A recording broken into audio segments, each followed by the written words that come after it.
Hi, it's Paul Bursey and welcome to healthierlife.tv. And my co-presenter is... Warren Connolly. Welcome to healthierlife.tv, folks. Good day. Happy Friday. Absolutely. Yeah. So today's headline, why you need to disconnect. But before we get there, I just want to say hello to our podcast people and Facebook Live and YouTube. So, yes, exciting times at the moment in our business and that. So, but why you need to disconnect? So I'm going to give the first few words to you, I think, Warren, on that. I feel like disconnecting right now. Maybe just one reason why they should disconnect.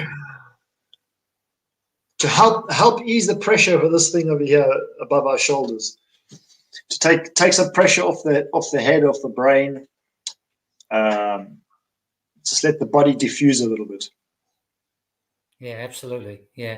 Well, if we let it, and it is happening to quite a few people, tech is taking over a large part of our lives. A lot of it is computers and also the mobile phone or an iPad or something similar. So we've got to be careful, haven't we, Warren? We do, and it's especially kids, but teenagers even. It's important that we do disconnect, and also it's not something that we need to do, or not something that we should be doing once in a while. We should be disconnecting regularly. And I know some people that make the practice of not being online at all for at least one day a week. And I can understand that. Yeah. Especially with today's pressures. There's enough pressure. We don't need to have more pressure from technology, do we?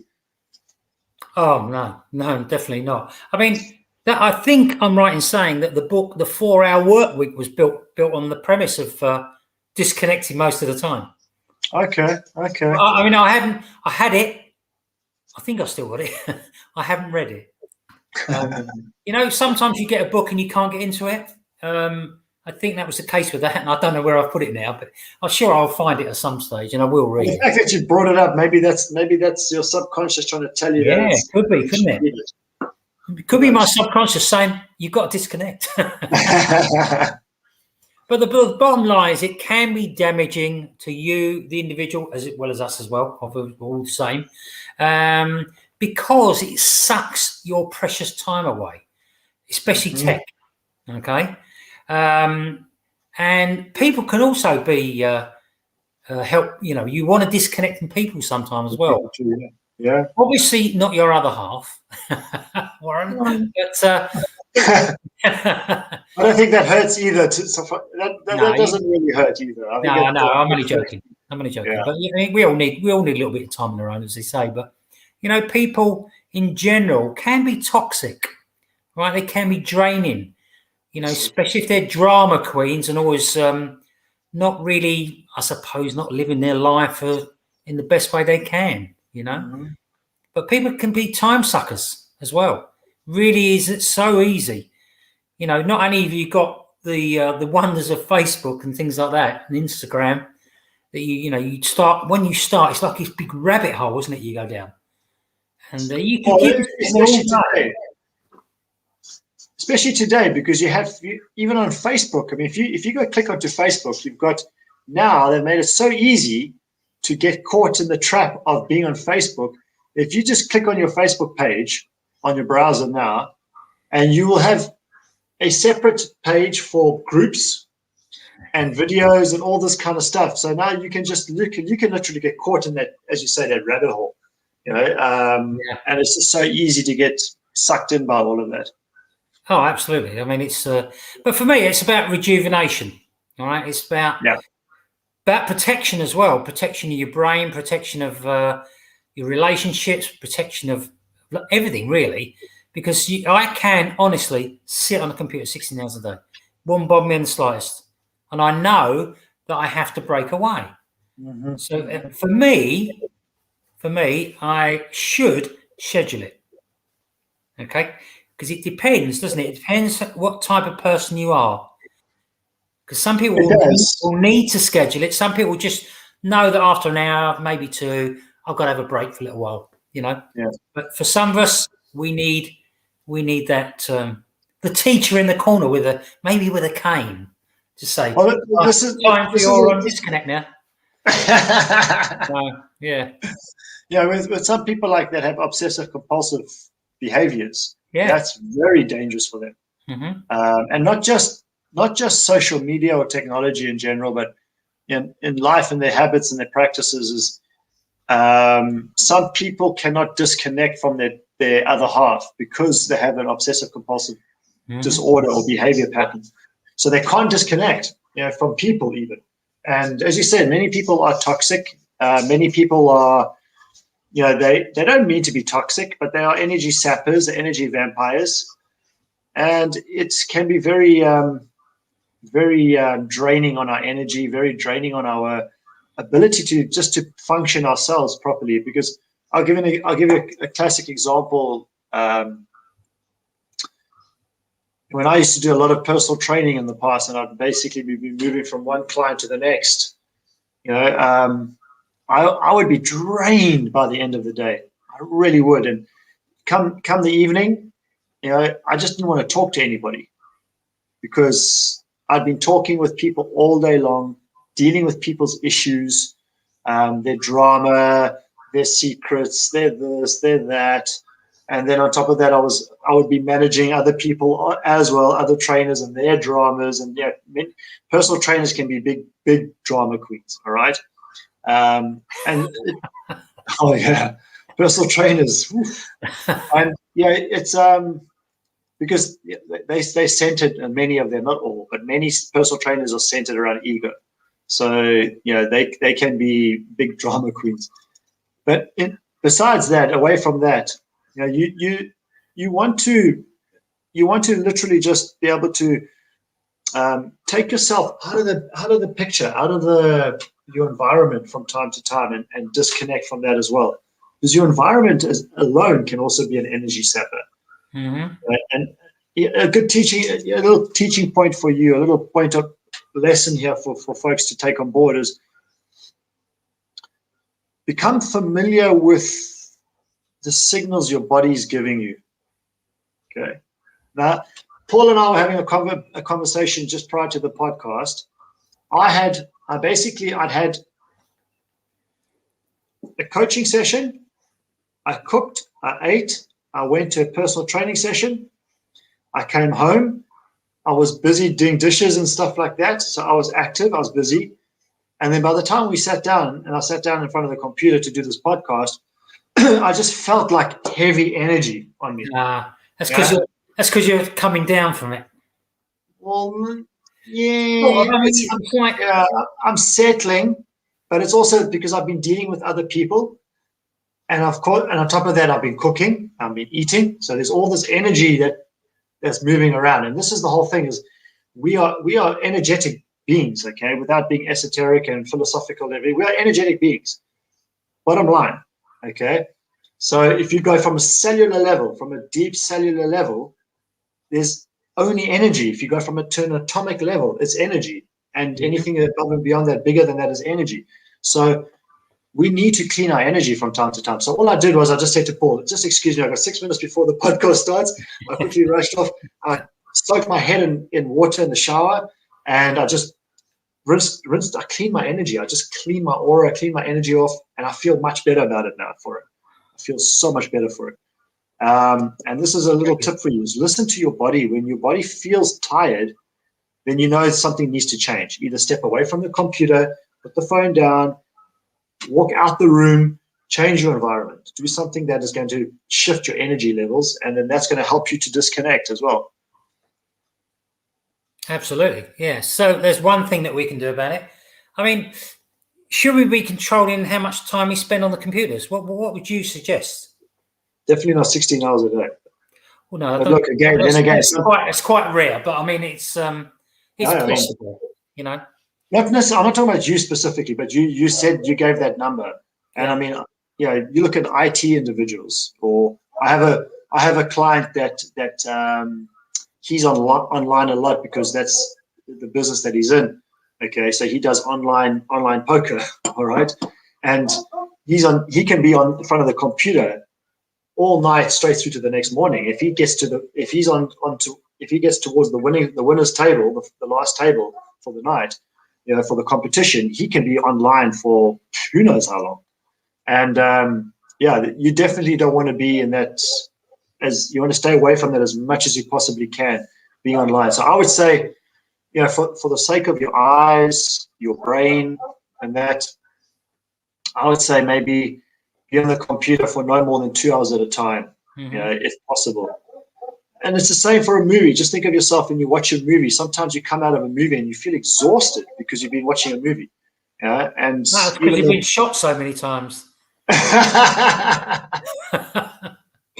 Well, this is the thing. Now, your subconscious doesn't know the difference between reality and fantasy. Mm-hmm. So whatever you feed your subconscious, it believes as being real. Okay. So when you go watch a movie, let's say you go watch a Die Hard movie, or you go Bad watch Boys. Bad Boys is even Die Hard is a bit too much comedy in there. But let's just you go watch something where there's a lot of drama and a lot of action, a lot of murdering and things like this. You go watch one of those movies, you are going to be impacted by it because your subconscious is seeing those pictures, hearing those sounds.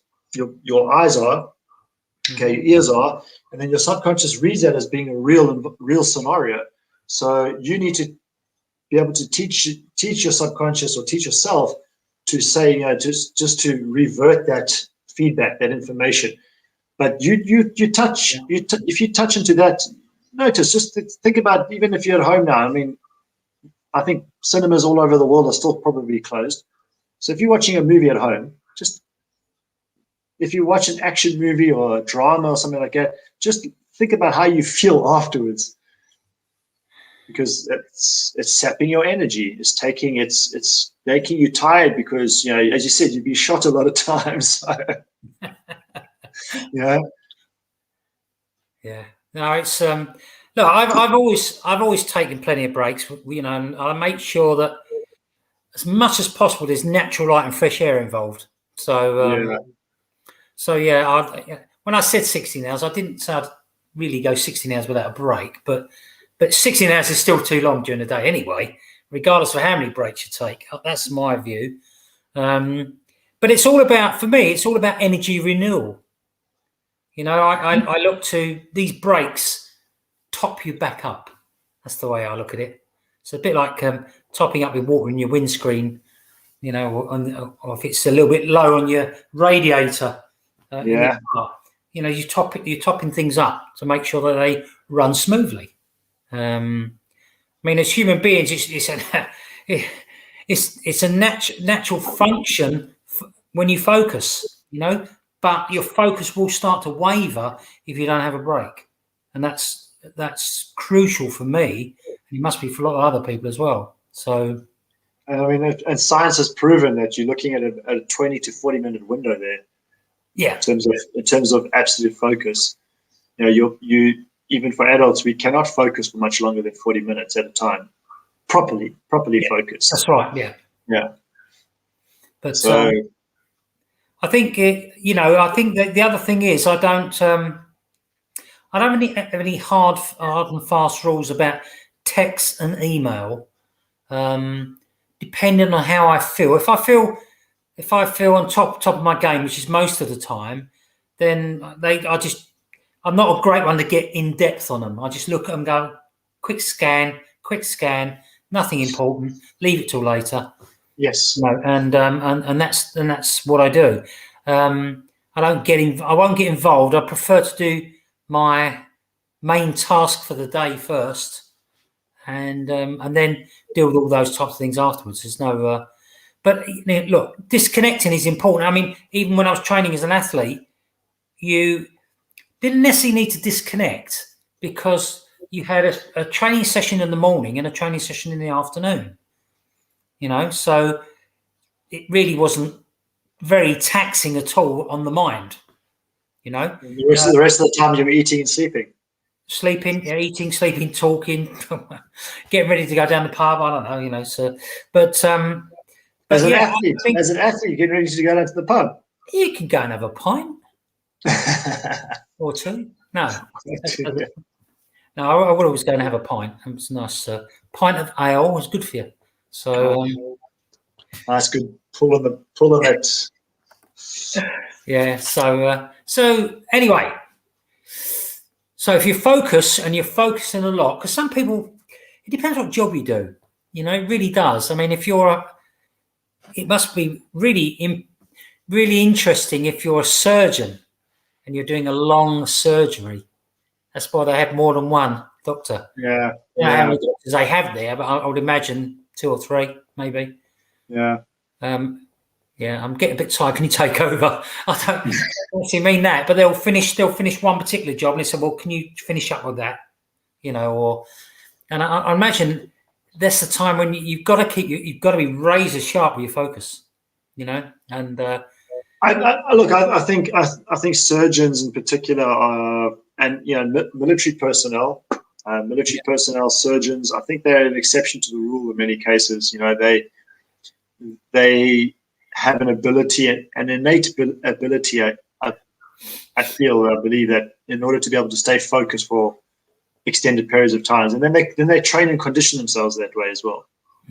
Yeah, it's very simple because the training yourself to become laser focused for extended periods of time is possible, but not everybody has that ability, and especially today because of the distractions that we have. If you're not disciplined enough and you got that phone around you and you're trying to work and you see messages popping up and you rush off to answer every message, you're multitasking and you cannot stay completely focused if you're multitasking. No, that's right. I agree with that totally. Yeah.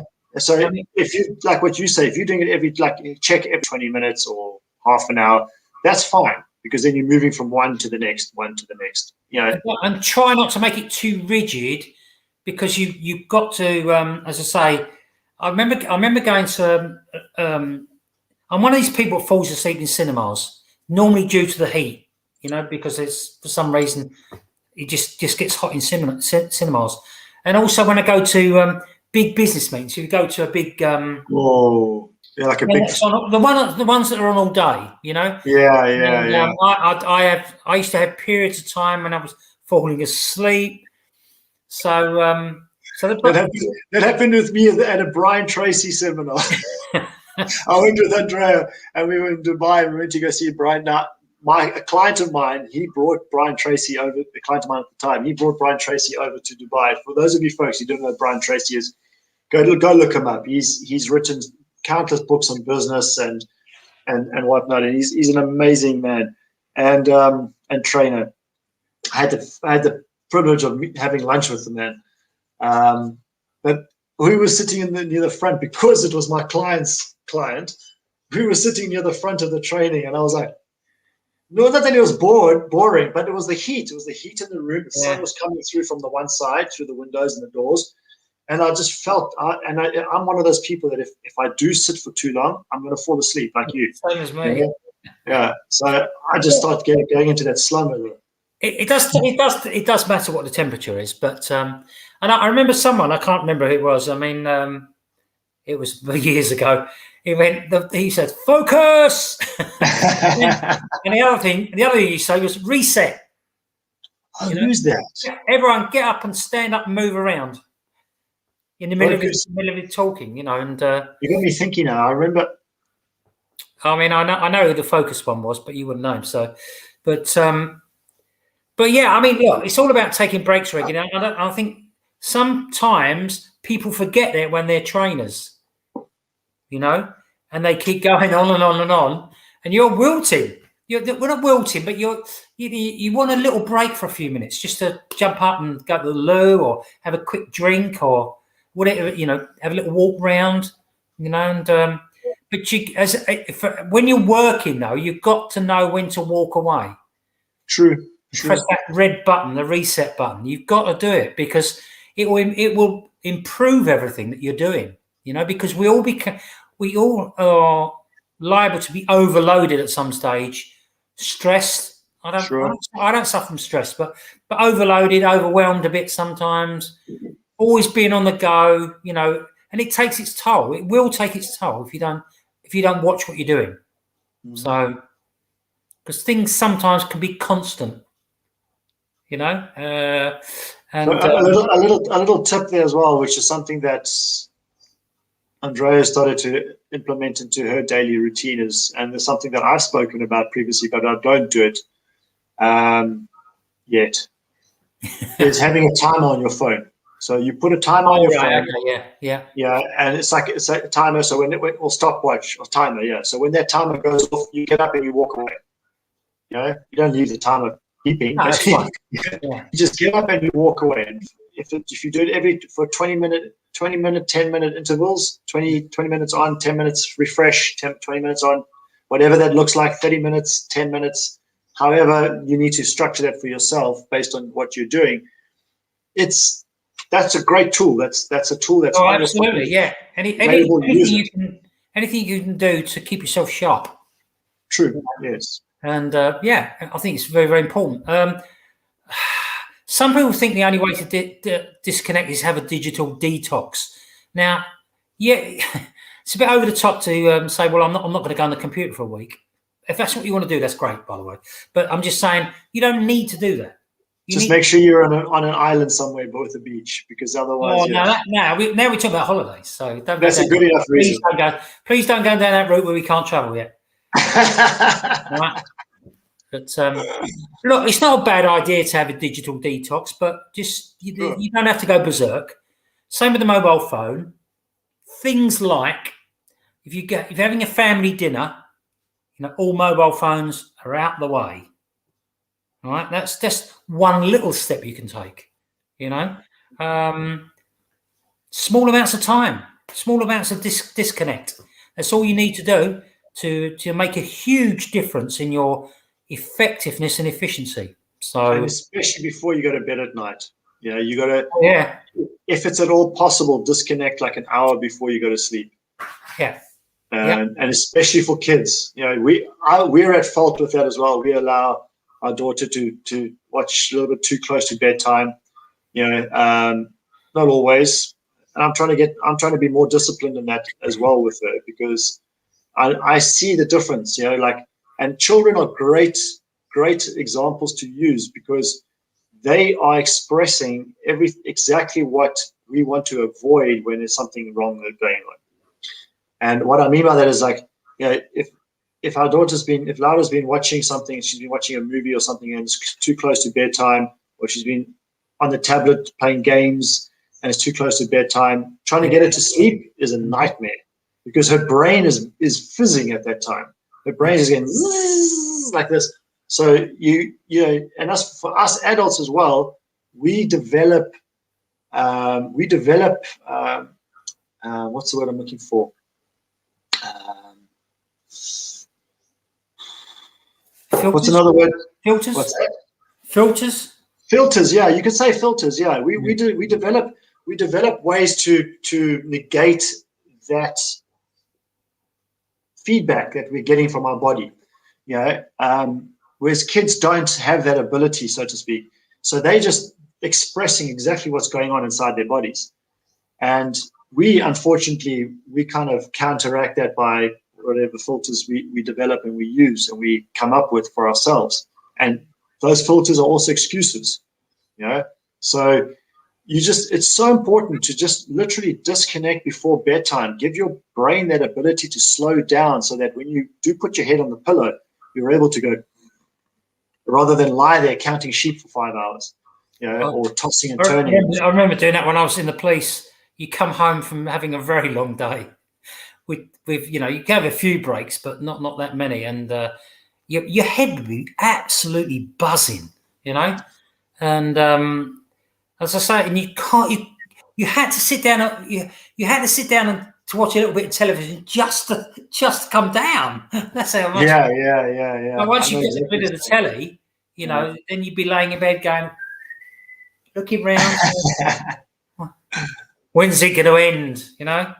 So, but as I say, so what was I going to say? Yes. So having disconnecting is good for you.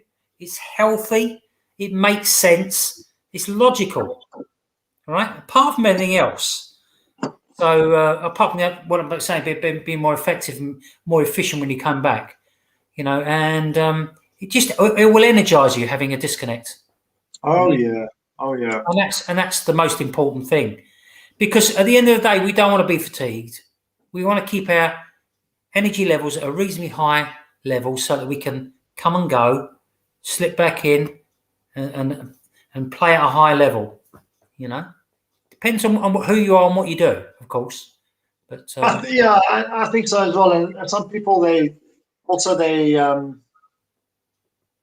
kind of thrive off that as well. Yeah.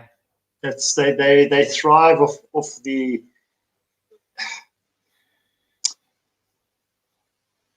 not that buzz, but that energy that they're feeling. That aliveness, that awakeness, even though it's not healthy for them, they want more of that, and they become addicted to it. And this is where people with certain behavioral disorders or patterns is it's dangerous. It really is. So even if you can do it on a weekend, like as I said, I know some people that disconnect one day a week. Now, if you can afford to do that just one day on the weekend, or if possible 2 days on the weekend, and I do my best to. I might watch sport on a weekend. Okay. However, I don't. I tend to stay away from the computer as much as I can on a week, like on a Saturday, that is. Mm. Even on a Sunday. That's normally your day with family, though, isn't it? Saturday is my day off. So if I'm not going to be watching sports, if I'm with the family, then obviously perfect. That's ideal scenario. Even that I find really helps me, because I just feel more refreshed at the end of the day. Yeah. I really do. So the weekend is ideal time, because weekend is a great time to spend with your family. If you don't have family, spending weekends with your friends or doing something different to what you're normally doing during the week. So why not disconnect? Disconnect for even start half a day, or better yet, start in the evening before you go to bed. Okay. Then start on half a day for the weekend, or if you really want to go full day on the weekend, and then just see how that works out for you. Just see how you feel after that. But start with that half an hour to 1 hour before bedtime, ideally 1 hour, disconnect, and then just give that at least a week before you make a judgment call on it. Yeah, because sometimes what might happen is that you do that for 1 or 2 nights, you get a really good sleep because of it, but you may feel even more tired as a result of that, as a knock-on effect, okay? Because what happens now is that you're not having that stimulation of the brain from the technology, and therefore your sleep cycles are more regular. We were talking about sleep cycles recently, and then you're able to dream more coherently or more vividly. And dreaming is an imperative part of sleeping and healthy sleep cycles. So very often what might happen is now your brain is so overloaded with the inability to be able to dream properly because you're watching you're connected all the time before bed, that when you do disconnect, your brain just literally overloads with dreams. And sometimes we have very heavy dreams as a result of that. And we end up feeling tired the next day because of that. So give it a few days at least. Don't do it for 1 or 2 days and then wake up the next morning and feel, I feel worse than I did before. That's because your body's resetting. Your brain's resetting now. It's doing what it should be doing. So it just needs time to reset and then for normality to set in. So give it at least a week and see how you feel.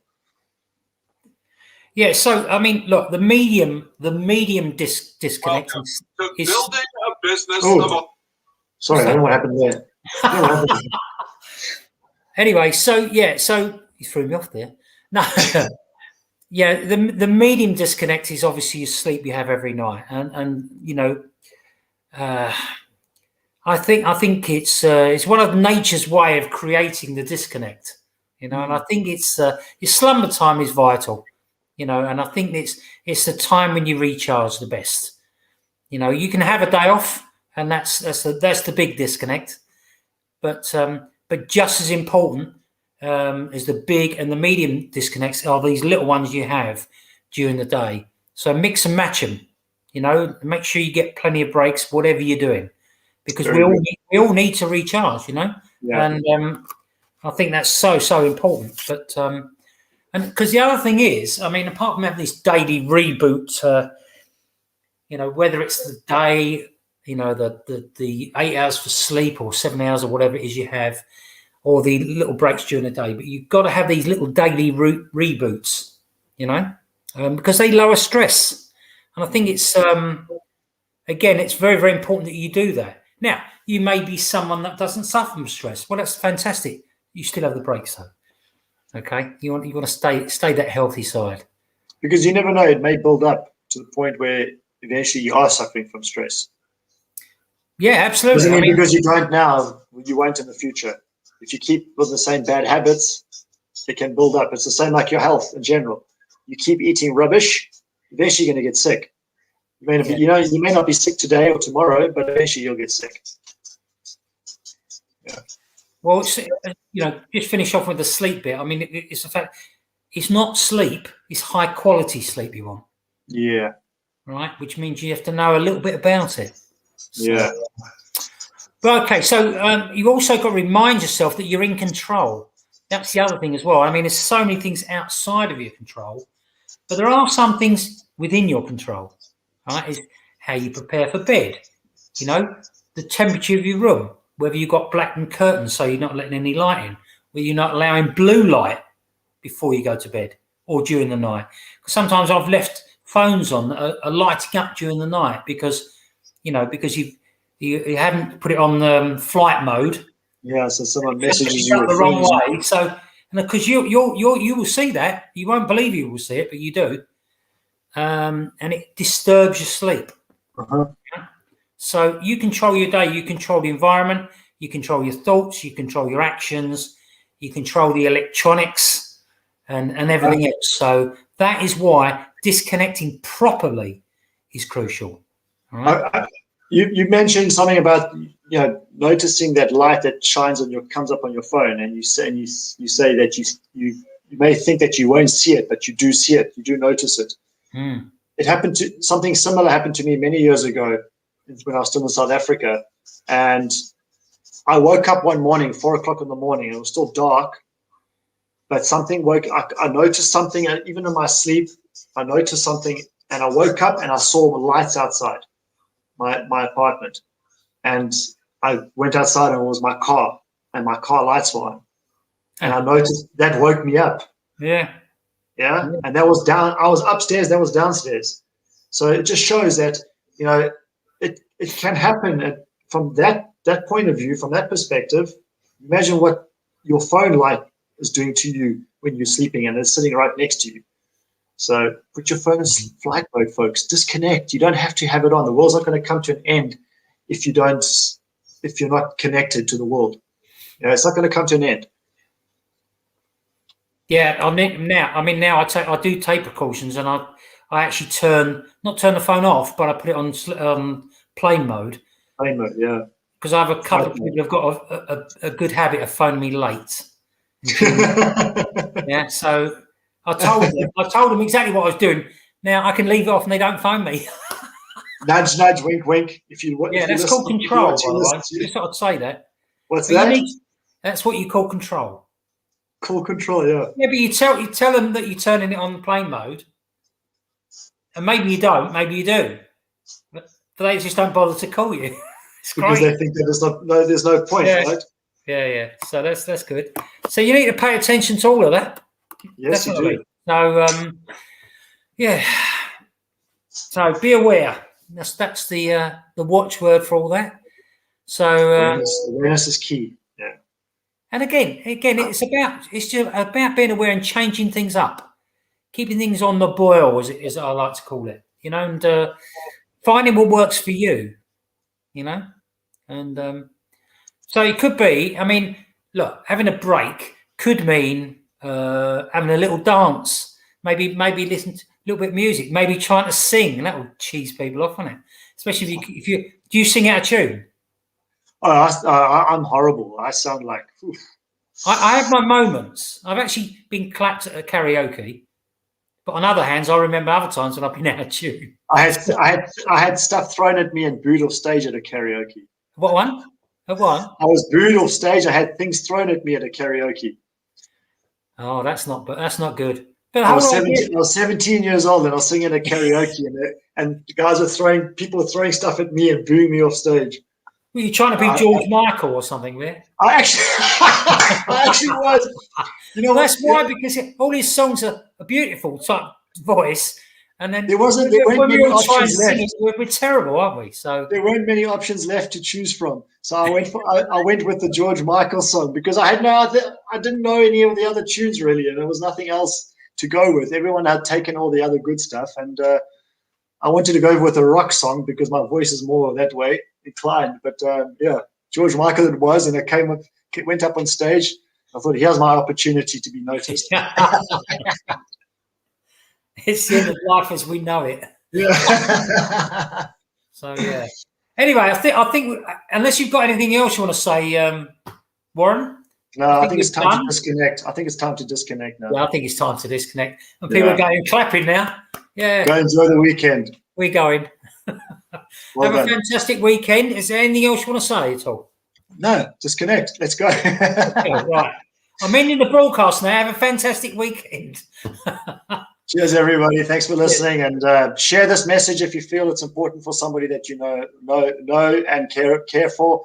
And also, I do want to add one little thing. Paul and I've mentioned this up. We brought this up previously, and we're close to finishing off a project that we're working on at the moment. And we are offering a special early bird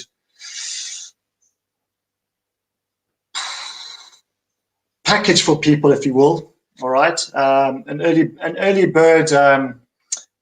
What can I call it? I don't want to say price because it's not really the price thing but we're offering an early bird package for people that are our listeners and that would like to inquire and find out about what it is that we're building. We're in the process of developing. So if you like our work, what Paul and I talk about, the subjects that we're involved with and we're engaged with and are of interest to us, knowing the message that we share with you, if there's changes that you would like to be making in your life in any shape, form, or way, then reach out to us and just inquire as to what it is that we're doing, because we don't want to share that just yet online here. And we'll be happy to engage with you. And if you like what you hear and what you see, then we would be more than happy to offer you an early bird special based on that. So reach out to us and have a beautiful weekend. Absolutely. Don't remain drained. All right. Disconnect, and we're going. Yes. So have a great weekend. See you later.